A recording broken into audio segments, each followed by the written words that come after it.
여러분 안녕하십니까? NBS 뉴스 24입니다. 매년 양파 수확철만 되면 전남 무안군에는 다른 지역에선 볼 수 없는 대규모 인력 시장이 형성됩니다. 광주 전남뿐만 아니라 서울 등지에서도 양파 수확 인부들이 대거 몰려오기 때문입니다. 네, 하지만 양파값이 좋지 않은 데다 천정부지로 치솟는 인건비 탓에 농민들의 표정이 밝지 않습니다. 강창호 기자가 새벽 인력 시장을 취재했습니다.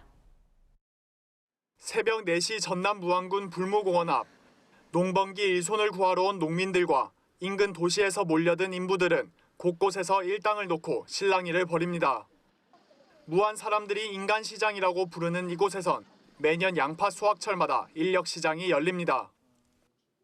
오늘 매일마다 시계가 틀려요. 오늘은 1,000원 달라잖아요. 그럼 이게 좀 평소보다 비싼 편인 건가요? 네, 비싸죠. 무안군 현경면에 있는 한 주유소 앞에 대형 버스 한 대가 멈춰섭니다. 버스에서 한 무리의 아주머니들이 줄을 지어 내립니다. 서울에서 온 인부들입니다.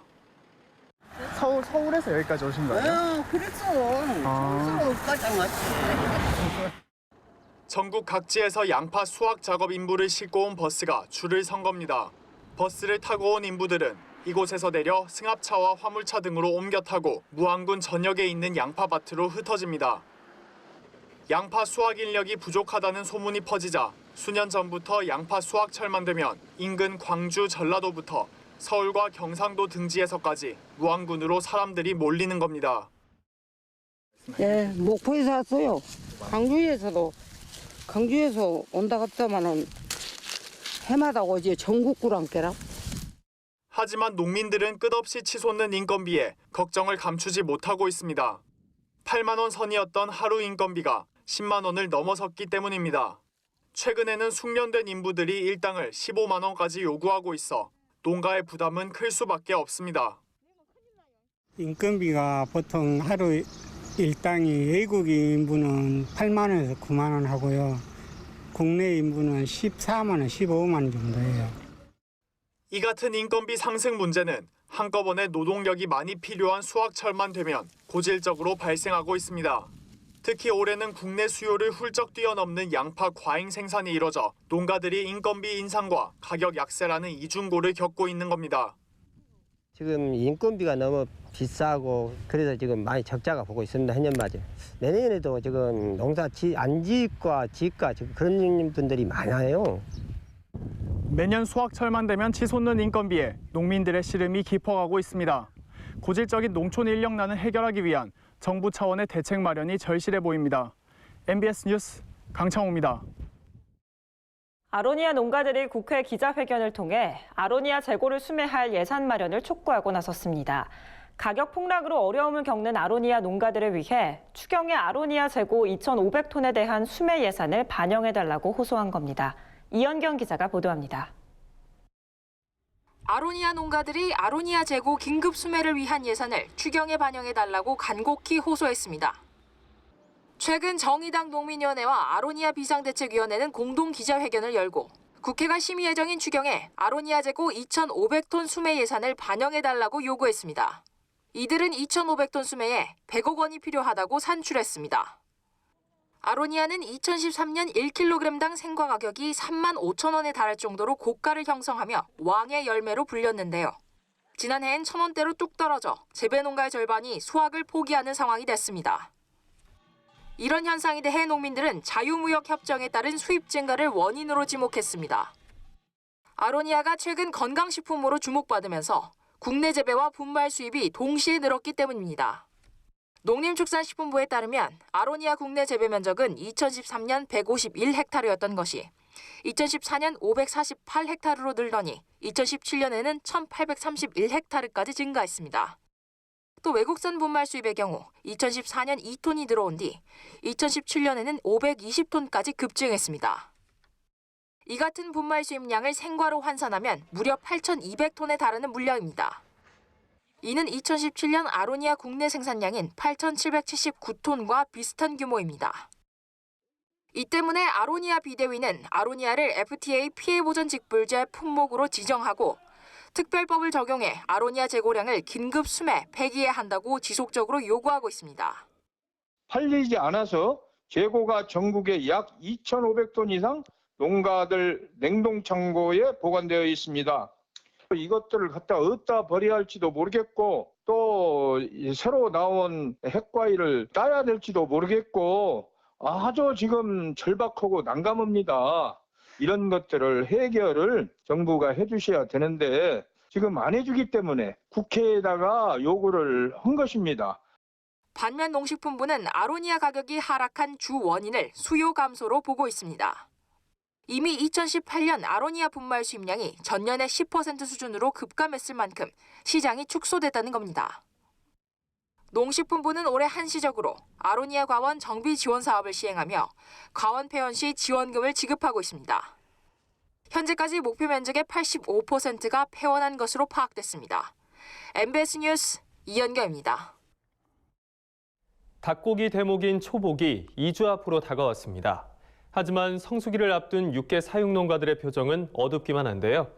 예년 같으면 초복을 앞두고 치솟아야 할 육개 산지값이 생산비보다 낮은 수준에 머무르고 있어서입니다. 어찌된 영문인지 윤슬기 기자가 취재했습니다. 닭고기 최대 성수기인 초복을 앞두고 육개 농가들이 시름에 빠졌습니다. 산지 닭값이 복날 특수는커녕 생산비보다도 낮아 닭을 팔면 팔수록 적자가 커질 수밖에 없어서입니다. 올 초부터 육개값은 계속 하락세를 보였습니다. 1월 평균 산지값은 2,069원이었지만 이번 달 평균값은 1,025원을 기록했습니다. 통계청이 발표한 2018년 육개 생산비인 1,262원보다도 훨씬 못 미치는 수준인 겁니다. 심지어 초복을 2주 앞둔 지난 25일엔 산지값이 900원까지 곤두박질 쳤습니다. 일반적으로 초복 한 달 전부터는 업체들이 미리 물량 확보에 나서기 때문에 닭 가격이 많이 오릅니다. 하지만 올해는 공급 과잉으로 가격 약세가 더욱 심화되고 있는 겁니다. 향후 전망은 더 어둡습니다. 한국농촌경제연구원은 7월 육개 산지값을 1kg당 1,100원에서 1,300원으로 지난해보다 최대 25% 하락할 것으로 전망했습니다. 7월에는 이제 조개량도 전년보다 많고 생산성도 전년 수준 이상으로 이제 예상이 돼서 가격이 전년보다 낮게 형성될 것으로 전망이 됩니다. 물론 7월에는 초복이 있기 때문에 그 전에는 일시적으로 가격이 상승할 수는 있겠으나 물량이 워낙 많아서 상승폭은 크지 않을 것으로 예상이 됩니다. 농경연은 7월 도개 마리수를 1억 1,642만 마리로 추정하는데 이는 지난해 같은 달보다 8.5%나 많은 양입니다. 전문가들은 또 공급 과잉 현상이 말복이 있는 8월에도 이어질 거라며 올해는 복날 특수를 누리기 어려울 것 같다고 말합니다. 하지만 위기에 몰린 농가들을 구제할 방안은 마땅치가 않습니다. 2017년 이전 같았으면 가금업계가 모여 자율 감축에 나서는 등 대책을 마련했겠지만 지난해부턴 이마저도 어려운 처지입니다. 공정거래위원회가 가금업계의 수급조절협의회에 대한 부당 공동행위를 조사하고 있어서입니다. 결국 농가들은 최근 축산 관련 단체 협의회를 통해 가금업계가 직접 수급 조절에 나설 수 있게 관련법을 개정해달라는 요구사항을 국회에 전달했습니다. MBS 뉴스 윤슬기입니다. 검은색, 청색, 자색 등의 컬러보리가 인기를 끌고 있습니다. 농촌진흥청이 개발한 컬러보리 5개 품종은 영양은 물론 맛도 있고 보기에도 좋아 다양한 가공식품으로 활용되고 있는데요. 해외로도 수출되고 있는 컬러보리를 최다혜 기자가 보도합니다. 농촌진흥청은 꺼져가는 보리 산업을 살리기 위해 2009년부터 기능성 컬러보리를 집중적으로 연구했습니다. 그 결과 안토시아닌과 베타카로틴 함량이 높은 컬러보리 5종을 개발했습니다. 검은색의 흑누리, 흑수정찰과 청색의 강호청, 자색의 보석찰, 그리고 맥주용 검정보리 흑호 등 5품종을 육성한 겁니다. 부작용이 없고 건강 기능성이 탁월한 컬러보리를 찾는 소비자가 늘면서 컬러보리를 이용한 건강음료와 맥주 등이 인기를 끌고 있습니다. 이 중에서 건강음료로 큰 인기를 끌고 있는 품종은 흑누리와 흑수정찰입니다. 이 품종은 안토시아닌 성분이 일반 보리보다 4.8배나 높고 맛이 진하고 깔끔한 것이 특징입니다. 이 품종을 원료로 사용한 보리 음료는 지난 2017년 12월 출시된 이후 올해 3월까지 5,200만 병이 판매돼 보리 소비를 이끌고 있습니다. 이런 인기에 힘입어 검정보리 계약 재배 면적은 지난 2015년부터 올해까지 무려 33배나 급증했습니다. 컬러보리가 보리산업 활성화와 농가 소득에도 일조하고 있는 겁니다. 흑누리, 흑수정찰 등 컬러보리를 이용하여 산업체와 새로운 제품을 공동으로 개발해 나가겠습니다. 컬러보리 원료국 생산을 위한 계약 재배를 확대하여서 직접적으로 생산 농가도 소득이 증대될 수 있도록 노력해 나가겠습니다. 또한 쌀보리인 흑누리, 강호청, 자수정찰 품종은 국내는 물론 해외에서도 인기를 끌고 있습니다.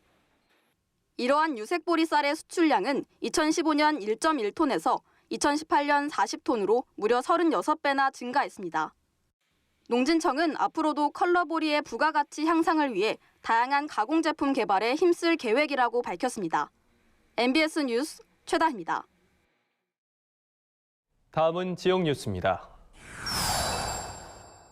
전라남도가 올해 처음 실시하는 유전자 변형 없는 식재료 지원 사업이 지역 사회에서 좋은 반응을 얻고 있습니다. 전남도는 안전한 학교 급식을 위해 27억 원을 들여 도내 모든 학교에 간장과 된장, 두부, 새 품목을 유전자 변형 없는 식재료로 대체 공급하고 있습니다. 지원 대상은 어린이집과 유치원, 초중학교 2,442개 학교이며 시군 학교 급식 공급업체를 통해 현물로 지원합니다. 충청북도는 전국 최초로 다목적 소규모 저수지 건설 사업을 추진해 현재 35%의 공정률을 보이고 있습니다. 이 사업은 가뭄 피해 우려 지역에 농업용수와 생활용수, 산불 진화용수, 하천 유지용수 등을 효율적으로 공급하기 위해 추진됐습니다. 도는 2017년 충주시 산청면 독동지구와 영동군 용화면 조동지구, 단양군 매포읍 가평지구 등 3개 지구를 시범 대상지로 선정했고 2020년까지 130억 원을 투자해 준공한다는 방침입니다. 제주도는 도내 경로당 10개소를 선정해 다음 달부터 경로당 활성화 시범 사업을 본격 추진합니다. 도내 경로당은 노년기 여가 활동 증진과 노인 복지 서비스 전달 체계로서의 활용 가치는 높지만 이용 노인들의 고령화와 단순 반복 프로그램 운영으로 개선이 필요하다는 의견이 꾸준히 제기되어 왔습니다. 이에 도는 경로당의 기능을 노인 복지 종합 공간으로 전환해 한글 문해 교육, 원예 치료, 실버 합창단 운영 등 다양한 수요를 반영한 맞춤형 프로그램을 운영할 예정입니다. 강원도는 27일과 28일 이틀간 속초에서 2019년 전국 산림병해충 방제 워크숍을 개최했습니다. 이번 워크숍은 산림청장 등 전국의 산림병해충 관계자 420여 명이 참석한 가운데 올해 방제 성과 발표와 방제 성과 우수 지자체 사례 발표 등의 순으로 진행됐습니다. 또 농약 허용물질 목록 관리 제도와 유무인 항공 방제에 대한 정보 교류도 이루어졌습니다. 우리 농산물의 숨은 효능과 건강 정보를 전해드리는 건강톡톡, 알고 먹는 우리 농산물 시간입니다. 네, 이제 장마철이 끝나고 나면 본격적인 여름이 시작되죠. 이맘때 꼭 챙겨 먹어야 할 과일 바로 살구입니다. 새콤달콤 잘 익은 살구는 그 효능이 놀라울 정도인데요. 살구의 효능부터 맛있게 먹는 방법까지 현장에 나가 있는 김아영 기자가 자세히 알려드립니다. 네, 건강톡톡 알고 먹는 우리 농산물. 오늘 소개해드릴 건강 먹거리는요, 주황빛 과일 살구입니다. 여름철 대표 과일 살구는 제철을 맞아 요즘 마트에서도 쉽게 찾아볼 수 있는데요. 소비자분들이 생각하는 이 살구의 매력, 어떤 게 있는지 알아볼까요? 또 이 살구의 그 시큼한 맛이 그게 아주 싱그러운 맛이 있어서 좋아해요. 저희 집 주위에 살구나무를 심어가지고 다른 일 하면서 목마루 가면 살구를 내 먹고 있어요. 예전 고향집 정취를 느낄 수 있는 살구나무. 살구는 살구나무의 열매로 부드러운 식감과 달달한 향으로 남녀노소 누구에게나 사랑받는 과일입니다. 살구는 생으로 먹거나 잼, 통조림 등으로 가공되는데요. 맛도 최고지만 영양도 만점입니다. 비타민 A가 많은 살구는 야맹증 예방에 특히 좋은 것으로 알려져 있고 베타카로틴, 퀘세틴과 같은 항산화 물질이 풍부해 암 예방에도 도움이 됩니다. 또 살구는 양귀비가 애용했다는 설이 있을 만큼 피부 미용에도 최고입니다. 네, 살구는 필수 비타민과 미네랄이 다량 함유되어 있어서요. 영양가가 매우 높은 과일입니다. 특히 살구에 있는 라이코펜 또 베타카로틴 성분은 체내 활성산소를 제거해주기 때문에 세포의 노화나 또 손상을 막을 수가 있습니다. 또 이 살구씨는 행인이라고 해서 예로부터 한약재로 많이 쓰여 왔는데요. 씨앗은 기름을 짜서 먹거나 약으로 쓰기도 하지만 독성이 있기 때문에 함부로 먹어서는 절대 안 된다고 합니다. 살구씨에는 아미그달린이라고 하는 독성이 있기 때문에 과다 섭취할 경우 복통이나 구토, 호흡장애를 유발할 수 있습니다. 따라서 생으로 드실 때는 씨앗은 꼭 제거하고 씨앗을 따로 먹고자 할 때는 한번 볶아서 드시면 안전합니다. 살구는 생으로 먹어도 맛있지만 다양한 방법으로 더 맛있게 즐길 수가 있는데요. 나만의 살구 요리법 한번 들어볼까요? 약간 이렇게 흠집이 생기는 것도 있고 이러면은 그거는 이제 따로 모아가지고 유리병에다가 큰 데다 하나 넣고 소주를 가득 부어요. 그러면 그거 한 3개월 지나면은 색깔도 요 색깔이 약간 밝은스름하게 나면서 이제 살구주가 되죠. 그래가지고 먹던 생각이 나요. 살구는 파이나 청, 주스 등 다양한 방법으로 맛볼 수 있는데요. 간단하고 쉽게 살구잼을 만들 수도 있습니다. 무엇보다 살구 요리를 할 때 가장 중요한 게 세척입니다. 찬물에 식초를 떨어뜨린 뒤 세척 후 흐르는 물에 다시 한번 씻어주기 잊지 마세요. 먼저 살구와 설탕, 레몬즙을 준비해 주시고요. 살구를 세척한 후 물기를 제거합니다. 이때 살구씨도 제거해 주시고요. 설탕을 넣고 살구를 으깹니다. 중불에서 설탕이 모두 녹을 때까지 저어준 뒤 농도가 걸쭉해지면 레몬즙을 살짝. 뭉근하게 졸이면 상큼한 살구찜 완성입니다. 그런데 살구는 어떤 게 좋은 건지 잘 고르기가 어렵다는 분들이 많은데요. 그렇다면 맛 좋은 살구 고르는 법 알아보겠습니다. 살구 고르실 때는 이렇게 황적 색깔 나는 살구를 고르는 것이 맛이 좋은 살구를 고르는 방법입니다. 또한 살구는 껍질이 얇아서 무르기가 쉽기 때문에 상처가 없거나 무르지 않은 상품을 고르는 것이 중요합니다. 살구는 상온 보관이 가능하지만 금방 물러질 수 있기 때문에 냉장고 신선실에 넣어두고 먹는 게 가장 좋다고 합니다. 지금까지 건강 톡톡 알고 먹는 우리 농산물 전해드렸습니다. 저희가 준비한 소식은 여기까지입니다. NBS 뉴스 24 마칩니다. 함께해 주신 여러분 고맙습니다.